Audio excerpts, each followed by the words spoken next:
د افغانستان او پاکستان ترمنځ وړمه ورځ د قطر په پلازمینه دوحه کې دوه اړخیز مذاکرات وشول او دواړه لوري اوربند ته ورسېدل او د افغانستان او پاکستان ترمنځ جنګ ودرېد.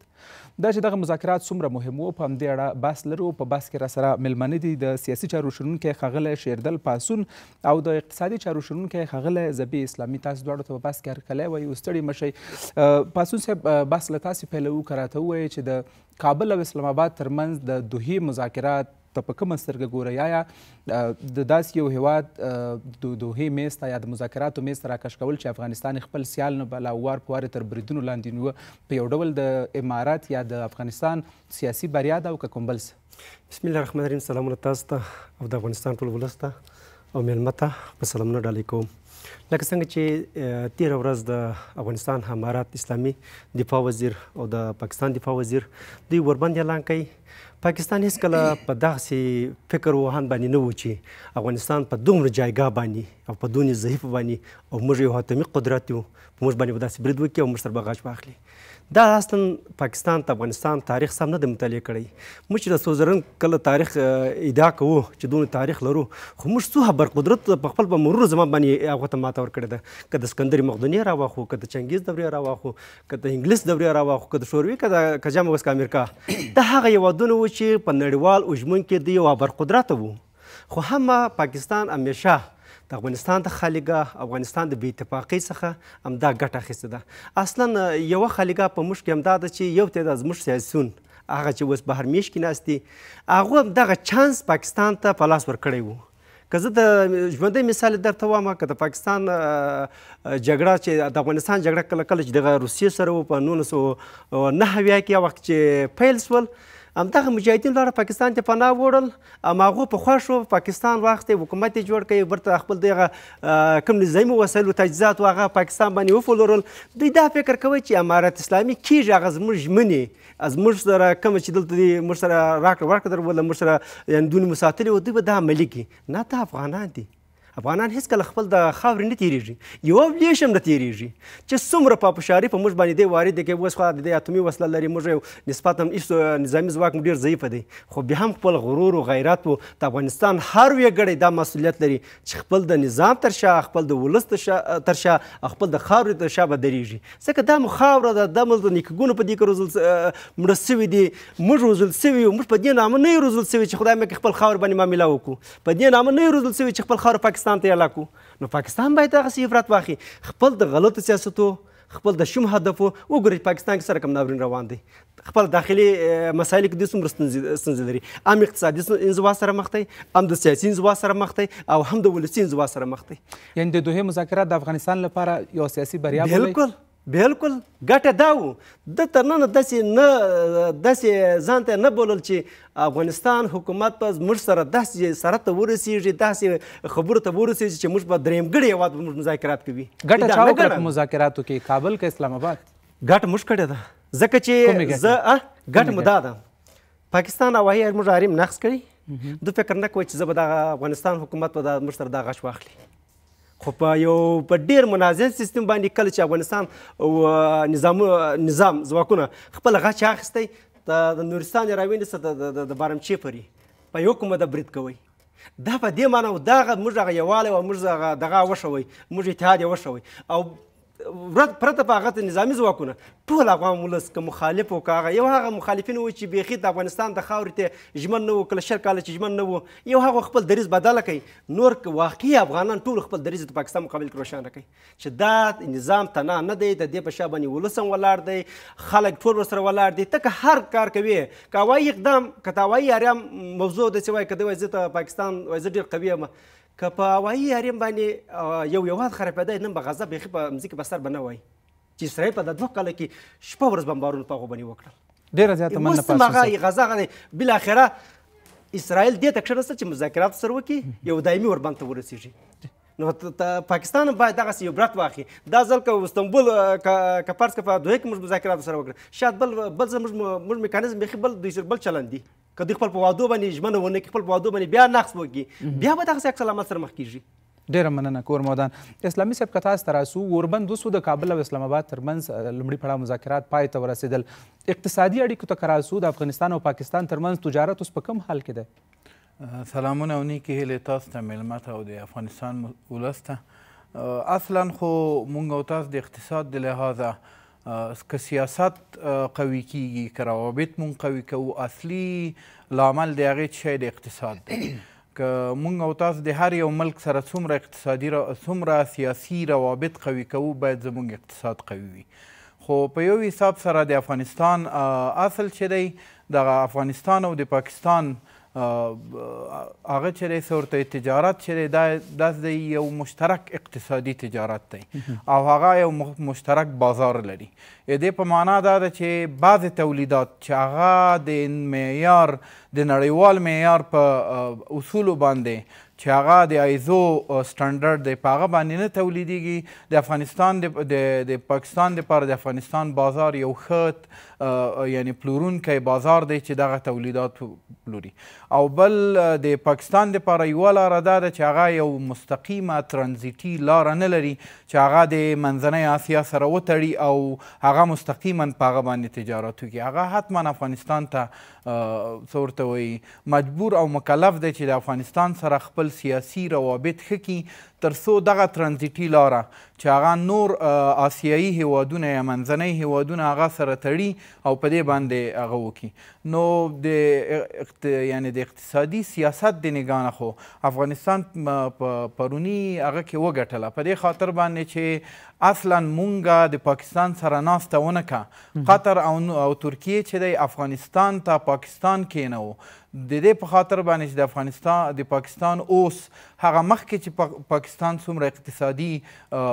پاور یا قدرت درلوده اوس نه دی ولې ځکه د هغې یو مسله د هغې د پیسو ارزښت کم شوی دی دوام لامل ابسټیکل یا مانع دا ده چې د هغه په داخلي سیاست کې مختلف موانع را ایجاد شوي دي یعنی هغه باثباته سیاست ته نه پرېږدي تر څو چې هغه سنټرلایز ګورنمنټ یا هغه مرکزي حکومت چې څه تصمیم ګیري کوي هغه وکولی شي یعنی د پاکستان اقتصاد په یو ډول د پوځ د سیاستونو قرباني شوی مسله دا ده چې یو وخت خو د پاکستان اقتصاد خو یو کپیټالیزم و اوس داسې دی لکه سوشالیزم کمانډ اکانومي ده کمانډ اکانومي دې په نظر دا ده چې تصمیم نیونکی د هر چی شي دی او د تخصیص د منابعو چې د هغه یو حکومت دی اوس د پاکستان حکومت خو چې د هغه مستقیما اسټبلشمنټ یا فوج تصمیم ګیري کوي او تر شا پورې هغه دی په مخکې خو هغه څوک چې ناست دی هغه یو سمبولیک شخص دی نو تصمیم هغه ورکوي ډیټا هغه ورکوي معلومات هغه ورکوي بیا به د هغې په اساس باندې تصمیم نیسي نو اوس د پاکستان ټول اقتصادي تصمیم نیونکي هغه فوج کوي نو کله چې یو نفر تصمیم ونیسي او کلي نور افراد په اقتصادي تصمیم ګیرۍ کې یعنی هغه نه وي هغه اقتصاد چې پرمختګ نشي کولی نو اوس به مجبوره د پاکستان د افغانستان سره ښه روابط تنظیم کی تر څو چې هغه تولیدات لري تر څو چې هغه شی نه ضرورت لري د نور ملکونو نه خپل داخلي اقتصاد ته راوړي هغه منابع نو هغه باید د افغانستان سره نو په دې ځای کې افغانستان هم په اقتصادي لحاظ او هم په سیاسي لحاظ بری شو ډېره مننه اسلامي صاحب د اوربند له 40 ساعتونو زیات وخت تېرېږي او تقریبا دواړه لوري ابتدایي توافق ته رسېدلي ستاسې په نظر د اسلام آباد لوري د سپین بولدک تورخم خرلاسي او نورو لارو د تړل کېدو لپاره تر اوسه کومه بهانه پاتې ولې په دې اړه تر اوسه اقدام نه ده شوی او څه کول پکار دي ګوره یو خو مسله دا ده چې د حکومتونه زیاتره اوقات چې دي دا ډیپنډنټ یا وابسته یعنی آزاد نه دي دا وابسته حکومتونه دي یعنی کم از کم که هغه رئیس جمهور یا هغه د پاکستان هلته ناست دی هغه آزاد نه دی چې هغه تصمیم ونیسي چې څه رقم په د کرښې په مخ باندې څه شی امضا شوي دي هغه هوبهو 100% هغه عملي کړی شي د دې دپاره به د ما په نظر باندې ځکه چې د پاکستان مختلفې منابع د منځه ولاړې په دې جنګ کې ځکه جنګ خو چې دی هغه د منابعو د مصرف ذریعه ده او جنګ ډېر زیات ګزاف مصرف ته ضرورت لري نو حتما د دغه مصرف په اساس باندې د ما په نظر باندې پاکستان به یو څه بلې بهانې ته هم لاره ګوري چې په یو څه نظر باندې دغه غچ واخیستلی شي خو بیا هم په د ما په نظر باندې د پاکستان اقتصاد نور هم ضعیف شوی دی او بیا هم ضعیف کیږي که چیرته نور هم فرض مثال جنګي هغه ته مخه یوسي ځکه چې په دې کې منابع مصرفیږي. اوس د افغانستان ځکه پاکستان هم د څو نګاو نه هغه دی څه ورته وایي بند دی، د چین نه قرضداره دی، د IMF نه قرضداره دی، د نړیوال بانک نه قرضداره دی او بیا هم قرضداره دی ځکه په هغه باندې ډبل فرض مثال انټرست ریټ را روان دی او د هغه اقتصاد نور هم لاندې کیږي که چیرته دغسې کارونه دی مخې ته یوسي. ځکه په اقتصاد کې وایي چې ګاونډی چې دی د روابطو دپاره یو اهم یا اساسي عنصر دی. نو که چیرته پاکستان په دې وپوهېږي چې افغانستان خو د یو داسې ګاونډی دی زما په داخلي شیانو کې کار نه لري او بالاخره د ما سره دا غواړي چې ښه اقتصادي روابط ولري او ځکه چې افغانستان د منابعو نه ډک دی، بل دغسې هیواد نشته ځکه چې د ټولو نړۍ د تحقیقاتو په اساس باندې د ټولې نړۍ هغه منابع چې دي هغه په طرف د اختتام روان دي ځکه چې هغه استخراج شوي دي او ختمیږي. ډېره مننه ډېره مننه داسې دی چې د 2013 پورې کیدای شي د نړۍ زیات د 80% نه زیات منابع سینو په طرف د ختمېدو دي، مګر د افغانستان خو موږ پوهېږو چې اوس د هغه اقتصاد په طرف د پیشرفت روان دی، منابع تر اوسه پورې نه دي استخراج شوي او منابع د استخراج په حالت کې دي. نو د پاکستان باید د افغانستان سره مجبورا دی چې ښه اقتصادي روابط وګڼي تر څو چې د افغانستان د منابعو نه استفاده ډېره زیاته مننه کورودان. پاسون صاحب یوې بلې موضوع ته که اشاره وکړو، د پاکستان لوري د افغانستان د هوایي حریم له نقص وروسته افغانستان پاکستان ته یو پرېکنده او قاطع ځواب ورکړ او ډېر ژر یې ورکړ. ستاسې په نظر د افغانستان له لوري دغسې یو قاطع ځواب ورکول د سیمې قدرتونو او ګاونډیانو ته او خپله پاکستان ته په راتلونکي کې څه پیغام لري؟ پیغام خو دا دی چې افغانستان 45 کاله جګړه تجربه کړې ده ځکه چې هر ابرقدرت راغلی د خپل په مرور زمان باندې شکست وخوړی او په چا تکیه کول دا انجام نه لري، د حتمي ورځ په ختمېدو ده ځکه چې دا موږ ولیدل. نو سیمې هېوادونو ته هېڅکله د افغانستان خطر نه دی جوړ شوی. افغانستان خلک یې مجبوره کړي دي یا د افغانستان حکومت مجبوره کړي دي چې دوی بیا خطر جوړ شي. که د افغانستان خلک نه شعوري دي، نه د جنګ پلوي دي، نه جګړې ته ډېر لمن وي، خو دغه جنګ په موږ باندې تحمیل شوی دی. یا برقدرتي هېوادونو او یا ګاونډیانو په موږ باندې تحمیل کړی وو. که پاکستان خپل بری دی غواړي ته افغانستان په جګړه کې خپل اقتصاد پاور کړي لکه څنګه چې پاور کړی وو، ځکه چې د روسانو په جګړې کې چې پاکستان پاور هغه دومره قوي نه وو ځکه چې کوم حکومتونه مجاهدینو په نوم چې راکړه عربستان ته ورکول کېدل، عربستان مستقل پاکستان ته ورکول، پاکستان په هغه باندې خپل نظامي قوات نظامي پوځ قوي کوي. یو ته هغه د 100% نه 60% مجاهدینو په نوم باندې ویشل.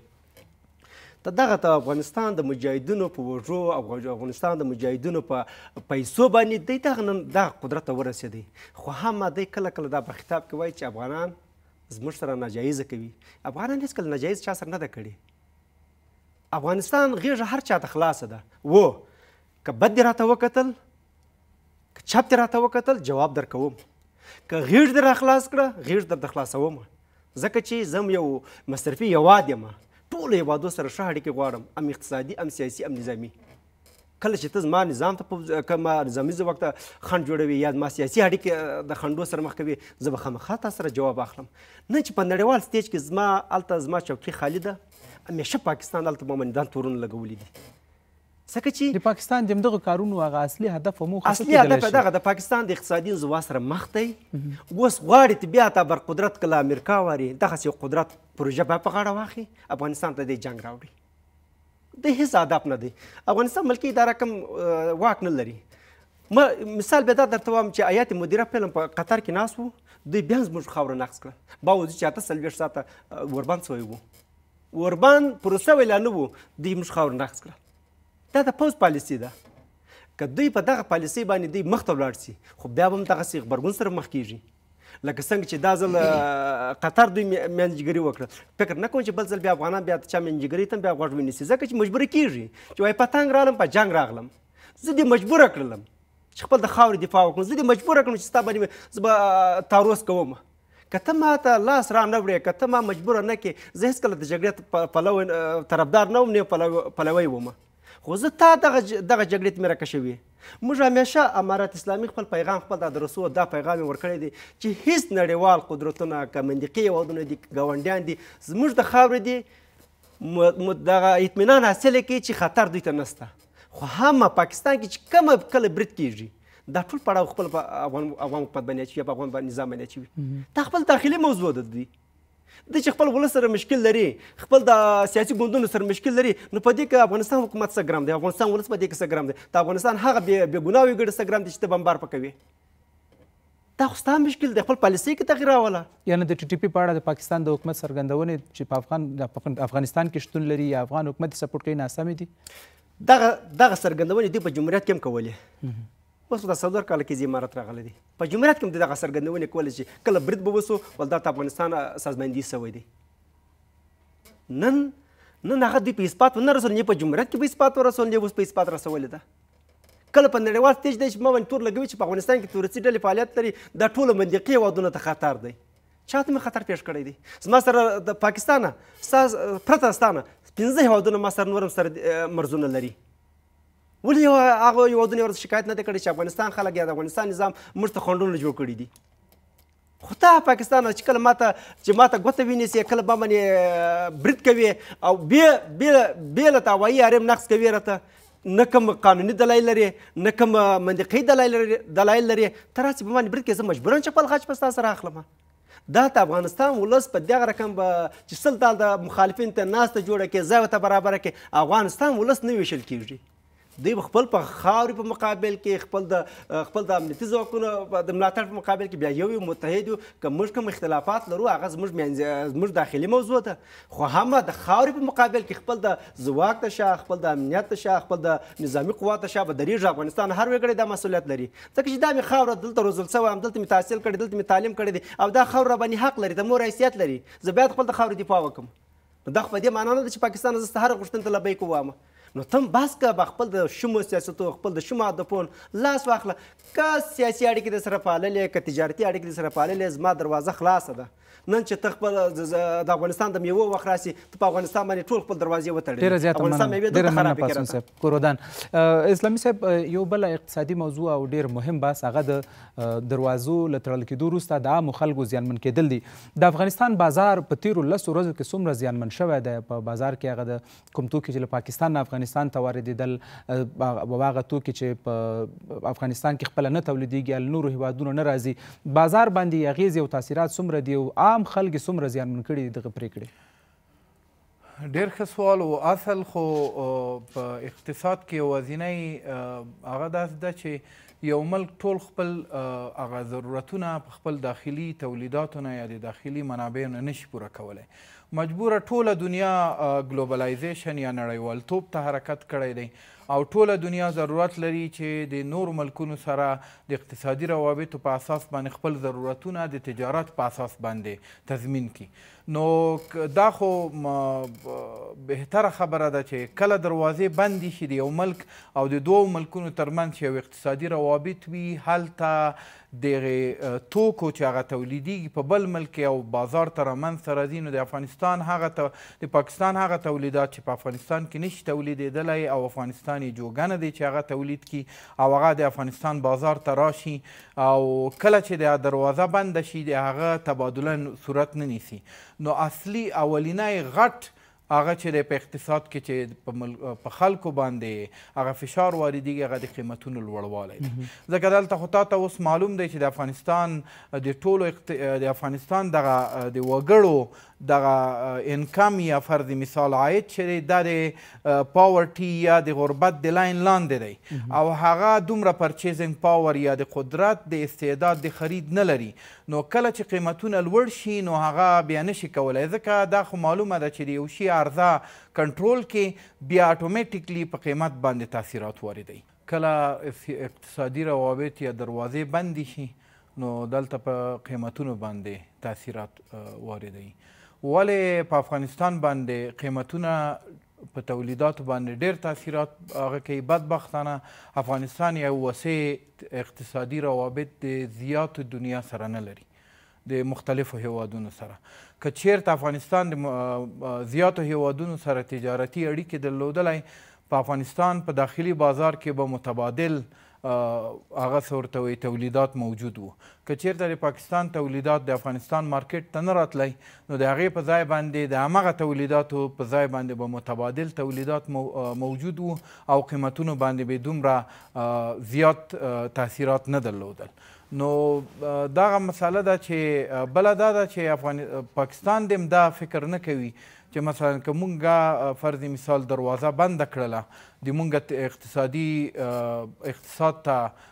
زیانمن کیږي نه، اقتصاد د هغوی 100% زیانمن کیږي ځکه په دې اړه باندې پاکستان ډیر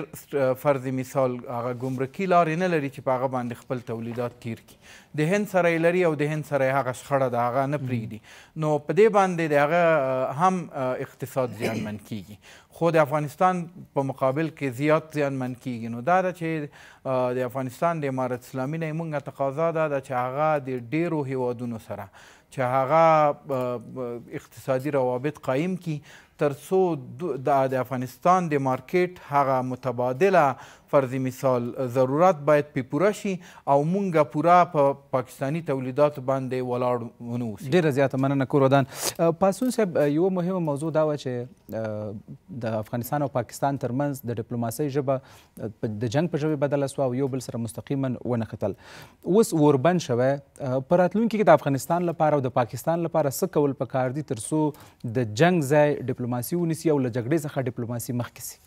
پکار ده په دې کې مشترکه ژبه پیدا سي او خپل د پاکستان خپل د غلطو پالیسي او غلطو اهدافو څخه لاس واخلي. افغانستان حکومت، افغانستان خلک هېڅکله جنګ ته لمن نه وایي، لکه څنګه چې مخکې مو وویل ډیپلوماسي په لارې ورسره ځم، و شرط په دا چې دی هغه عملي کړي، ځکه چې دی په عمل کې دی بیا صادق نه دی. دی همیشه داسې وعدې ډېرې وعدې افغانستان حکومت ورکړي دي، خو په یوې وعدې باندې متفاعل نه درېدلی. ښکاره مثال یې د اوربند و چې اوربند پوره شوی نه و د افغانستان هوایي حرم نقض کړی. نو دوی لپاره پکار ده چې که رښتیا هم د افغانستان سره ښه اړیکې غواړي او افغانستان سره خپل ډیپلوماسي ښه پر مخ وړي، خو خپل دغه نظامي جنګلارې څخه دې لاس واخلي. د کابل لپاره څه کول پکار دي؟ کابل لپاره هم پکار ده چې خپل څنګه چې اوس ډیپلوماسي نیول ده باید د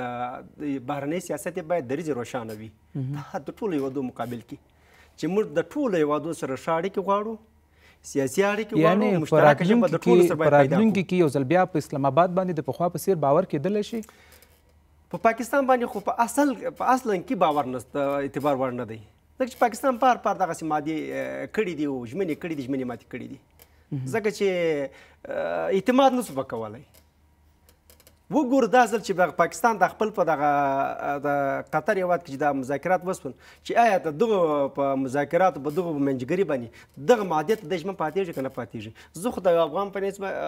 حیث باندې زه ډاډه نه یم پاکستان باندې، ځکه چې پاکستان ملکي اداره صلاحیت نه لري. دا باید د پوځ سره د هغه لوی دفاع وزیر هم راغلی دی، هغه پښتون کې چې دی په قطر کې دی ناست و برید یې کېدی، نو د دغه هیات تلل دغه قطر ته هغه ته سوال لاندې راغلی دي. نو دغه رقم وعدې کول دوی سره که دوی سر ته ونه رسوي بیا په همدغسې افغانستان بیا دوی سره په جګړه کې ښکېلي. خو غوره او بهتره لار به دا وي چې مشترکه ژبه پیدا شي د ټولو هیوادو سره او زموږ بهرنی سیاست دریځ دغه رقم روښانه یې که له اوسنی واري هېڅ چا ته خنډ نه جوړوو و هر چا چې اړیکې غوښتلې د ټولو هیوادو په مخ باندې زموږ دروازې خلاصې دي. که چا خطر راته جوړوی خو بیا به خامخا هغه سره به د خطر په ژبه خبرې ورسره کوو. که نه افغانستان خو داسې قوي هېواد هم نه دی چې منطقي هېوادونو ته لکه څنګه چې دوی په نړیوال سټیجونو چې وایي چې ټول منطقي هېوادونه خطر دی ورته، موږ هېڅکله چا ته خطر نه وو، دوی موږ ته خطر راوړی دی. دوی بیا دغسې یو جګړه په غاړه اخلي، پروژې په غاړه اخلي په افغانستان په خلکو په افغانستان. پاسون صاحب یوه مهمه مسله د افغانستان او پاکستان ترمنځ د شخړو په حل کې هغه د ولسونو نقشه ونډه ده. څه وخت مخکې د پاکستان پخواني لومړي وزیر عمران خان هم ویلي و چې یو ولسي پلاوی باید د محمود خان اسکزي په مشرۍ افغانستان ته لاړ سي او تر څو د افغانستان حکومت او له خلکو سره خبرې اترې وکړي. ستاسې په اند د کرښې هغه غاړې ولسونو او د دې غاړې ولسونو نقشه ونډه د دغه ستونزو او شخړو په حل کې څومره ده؟ نظامي د پاکستان نظامي ځواک هغو ته دا اجازه نه ورکوي، صلاحیت نه ورکوي، فقط هغه موضوع ګرموي چې د هغه غاړې او دا غاړې هغه ولسونه باید سره کښېني ناست سره وکړي. یو څه وخت مخکې په تورخان کې دروازه بنده سوې وه، همدغه ولسونو دا دروازه منځګري وکړه، دا دروازه خلاصه کړه، خو نن برته نظامي پوځیانو تړلې ده. دوی دغه تجارت هم سیاست کې دخلوي، باید د سیاست او د اقتصاد سره باید ګډ خو د منافعو په اساس باندې باید دوی خطر ته وانه چې پاکستان خطر ته اچوي کله. یعنې ولسونه د دواړو لورو اړخونو یو بل ته څومره قناعت ورکولی سي دغه ستونزو د حل په برخه کې؟ واک نه ورکوي پاکستان حکومت. راغلی و پلاوي راغلی و څو ځله راغله. یو مثال بیا دا درته وایم چې دوی کله پکتیا باندې برید وکړي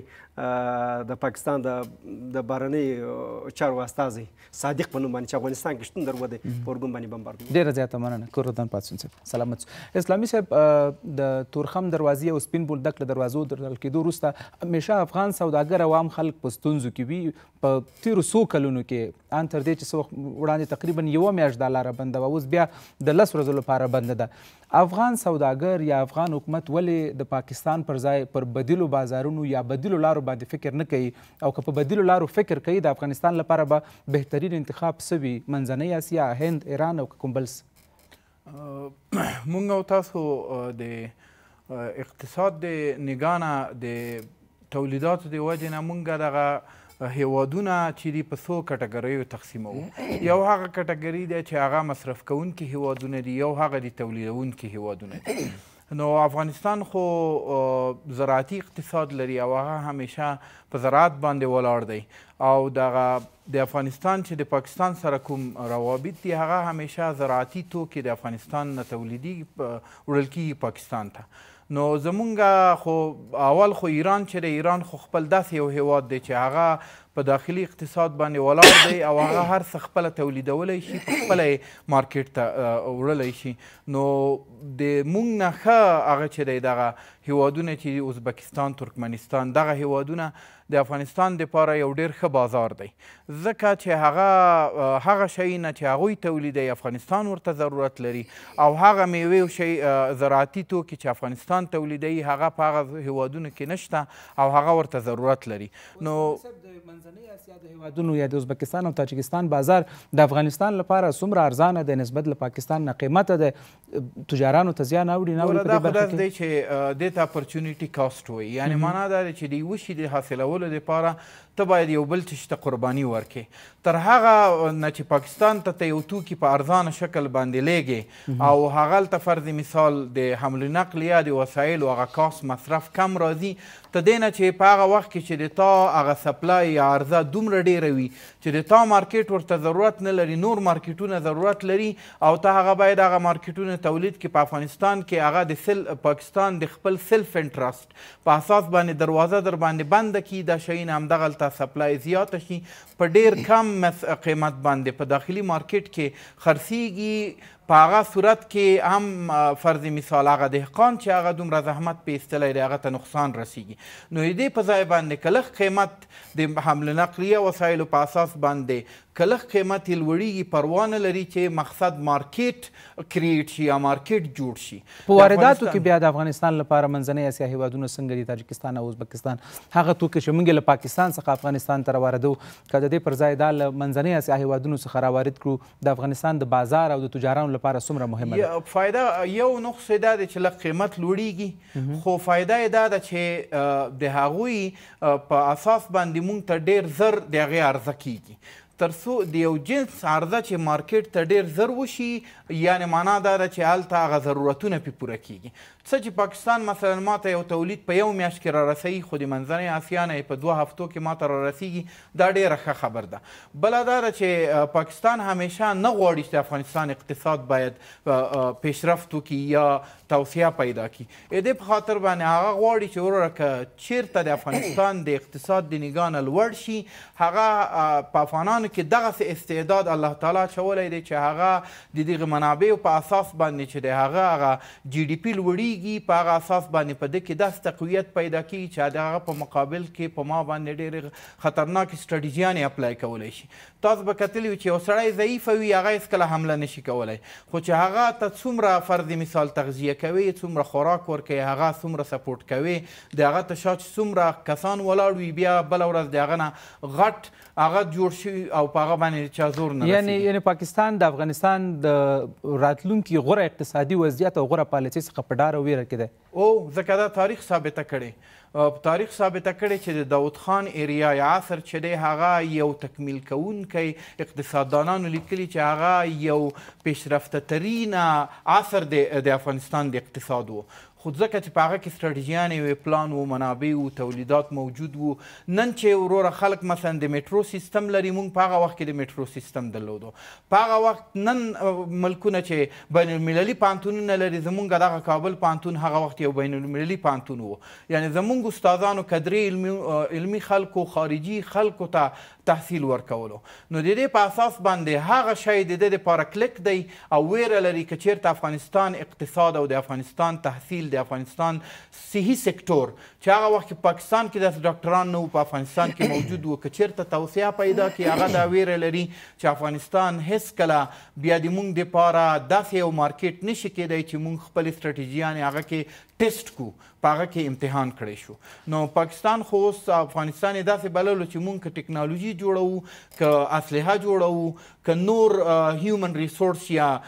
بشري منابع جوړوو هغه به موږ افغانستان ته رالیږو په دې ځای کې به ټیسټ کوو موږ ولیدل چې په دې 20 کلونو کې داسې پاکستاني کدرونه موږ درلودل چې هغه په پاکستان کې په یو مکتب کې استاد نه نیولو هغه دلته موږ په پوهنتونونو کې د موږ سره استادي کوله یعنې زه ډېر داسې کسان پیژنم د دې نه بر علاوه داسې افغانان موجود وو چې هغه په مارکیټ کې بیکاره وو هغه خلکو هغه ته استادي نه ورکوله کولې د دې په اساس باندې پاکستان ویره لري کور مودان سلامت اوسئ پاسون صاحب فکر کوئ د پاکستان جنگ د ډیورنډ فرضي کرښې دی او کله سره دی او کله اسلامي امارت سره ځکه کله اسلامي امارت سره جنګ خو تر دې وړاندې پخوانیو حکومتونو سره هم جنګ و د همدې ډیورنډ کرښې په اوږدو کې اصلي موضوع یا د بحث موضوع د ډیورنډ فرضي کرښې د حل لپاره یې څه کول پکار دي پکار نه ده چې په اوسنیو وختونو یا په اوسنیو شرایطو کې اسلامي امارت دا موضوع نړیوال سټیج ته راکش کړي او له پاکستان سره دغه اوږده کشاله حل کړي یو برخه که دا خو زیاته برخه زه دا د ډیورنډ فرضي کرښه نه ګڼم صرف پاکستان خو د پاکستان په افغانستان کې چې هر حکومت راغلی مستقیما ورسره جګړه کړې تر دې مخکې جمهوریت که له هغې مخکې هر نظام درشوم افغانستان یو قوي نظام مضبوط نظام پاکستان ته منلو وړ نه دی صرف پاکستان دغسې هدف دی یا ویلت د ډیورنډ فرضي کرښه هم نه ده دا که یو برخه یي زیاتره برخه دلته ته مضبوط نظام او قوي مرکزي حکومت ته منلو وړ نه دی ځکه چې دلته که قوي حکومت او مرکزي حکومت جوړ سو او دا دوامداره پاتې سو دلته په خپل اقتصادي منابع ته هم رشد ورکوي خپل سیاسي اړیکې هم پراخوي خپل نظامي تجهیزات هم زیاتوي ځکه چې دوی دا ځکه چې د جګړه په دې غاړه په همدې خاطر د پروژې په غاړه اخلي چې افغانستان که دلته امن سو بیا موږ ته منطقي هبرقدري هېوادونه موږ ته بیا ځانونه نږدې کوي ځکه چې افغانستان یو کتازه هېواد که په منطقي هېوادونو کې سي دوی خپل خطر د افغانستان سره ویني کنې افغانستان هغسې نه دی که د ډیورنډ فرضي کرښه یي که د پاکستان د تنها د مرزو مسله یي چین وایي نه مرزي سرحد لري یو ورځ تاسو جګړه لیدل ده پشکې عراق کویټ هم د مرزي مشکل لري ایران او کویټ هم لري خو هغه وي که کله که جګړه رامنځته سوې بر د خبرو د لارې ډېر ژر حل سوې ده خو افغانستان دا 45 کاله د پاکستان د لاس په جګړې کې هم داسې داخل سوی و په جمهوریت کې جمهوریت خو دا موضوع ډېره دوی سره وکړه ته رسېدلې و مننې ورسره تګ و راتګ و استخبارات معلومات شریکېدل دا ټول سره و په هغه وخت کې دوی برودونه کول په کونړ باندې خو کولې او جمهوریت جواب هم نه ورکوي